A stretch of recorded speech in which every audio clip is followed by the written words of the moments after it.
Hello and welcome back to my garage. Today we're going to start working on the Mini. We already did a walk around what we have to do. All the parts are in, and yes, it is still raining.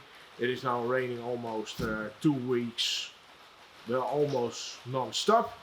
So everything is almost a pond, or well, I can swim in the piece next to this, so the ducks are really happy.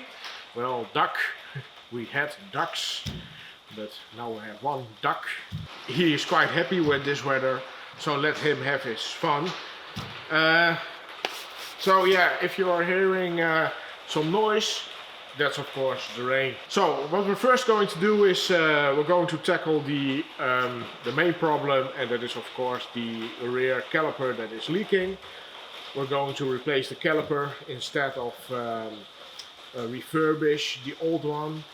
First of all, I could not really find a refurbished kit for the back piece or the piece where it is leaking, only for well, the piston and the boot right here. Also, these are not that expensive refurbished. Refurbishing these things or these calipers, especially with that handbrake in it, is a bit of a hassle. So most of the time I'm just not bothered with it and just get a pre-refurbished one. This is apart from Redex. Normally it's a core exchange, or you get a piece of your money back when you send in the old one. But in this case we don't have to do that. The reason why, I don't know. It is just how it is. Other than that, it is quite straightforward. We do need to bleed the brakes afterwards, but because it's leaking anyway, so we have to do it anyway. So yeah, let's get starting with these.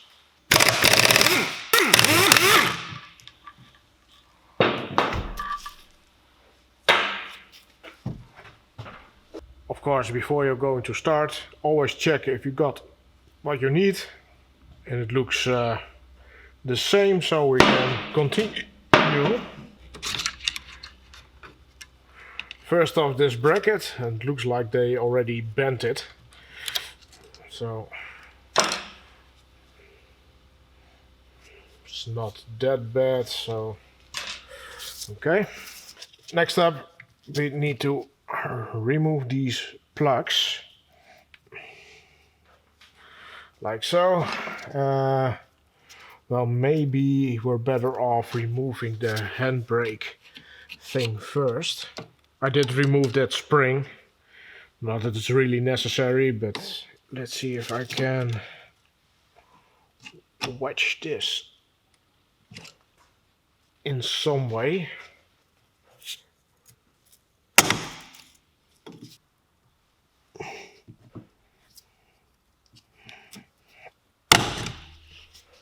Ow!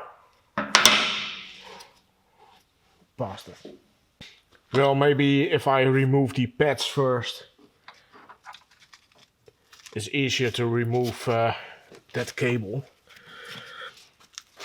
These are 7.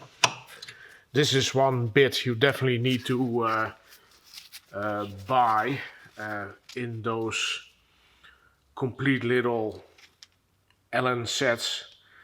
Is never a 7, so be sure that you have a 7 laying around.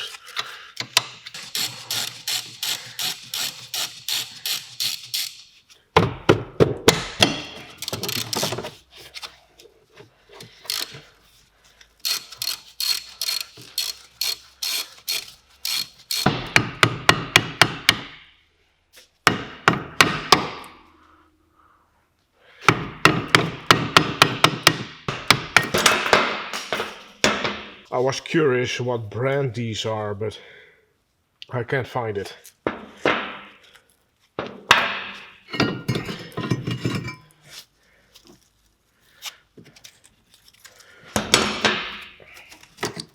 Also, we need to remove the hose itself, and it is a 12? I don't think so. It's probably a 13.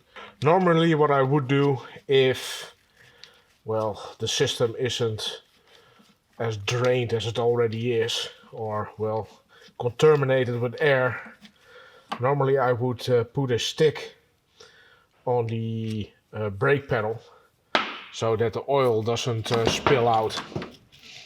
But in this case, it doesn't really matter too much. Also, getting some crush washers is a good thing. Luckily, I have a assortment of those things, so I will get those. We're going to clean this all up because, well, we have it loose and there is a lot of grime where the pads are riding right here. So be sure that you clean it up. Just a wire brush, maybe some brake cleaner.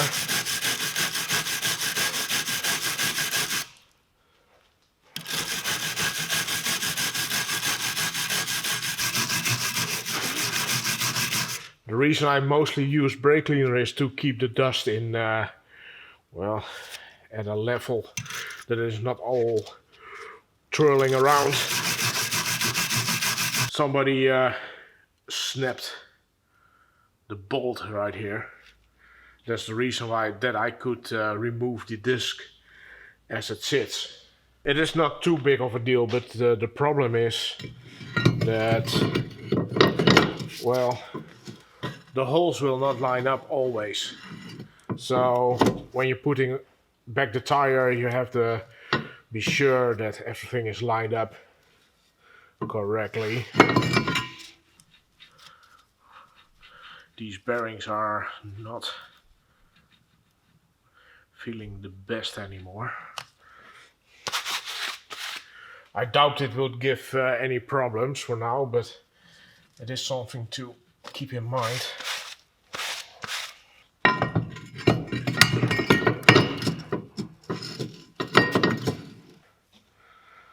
So use some ceramic grease on the surfaces. Don't try to get anything on the rotor. I did, so I have to clean it off. What you need to remember is that this piece is going to the piston and it has to slide over the edge. With the old one you can clearly see that there is an edge and you have to slide it over there so it sits into place. So be sure that you do that with the new one also. Be sure that you clean these pins also, but we're going to use some silicone paste for that. We cannot follow spec any better than we're doing now. This is 8A silicone paste, or well, something like that.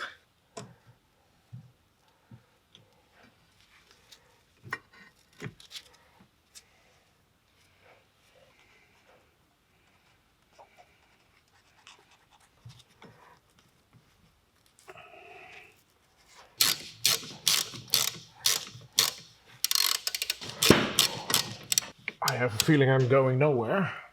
Maybe turning the right way around. Yay! Such a moron.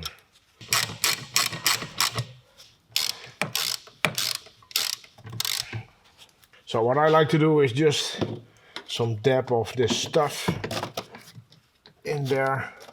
And then we can put back the caps.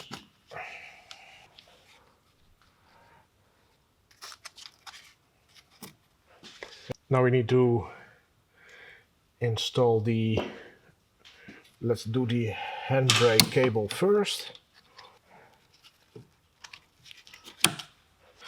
Oh yeah, don't forget this thing.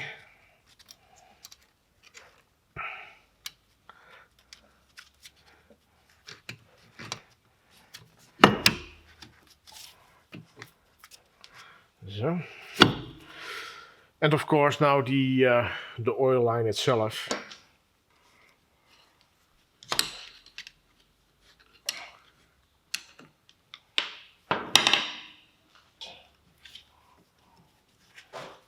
That's better.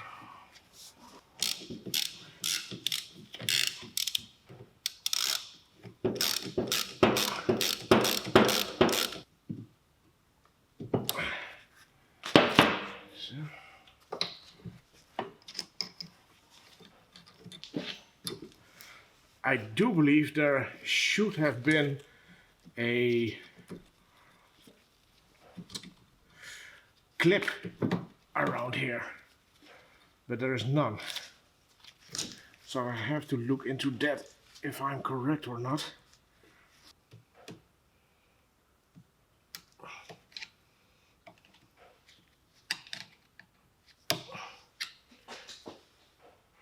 Maybe a size bigger would be better, but crap.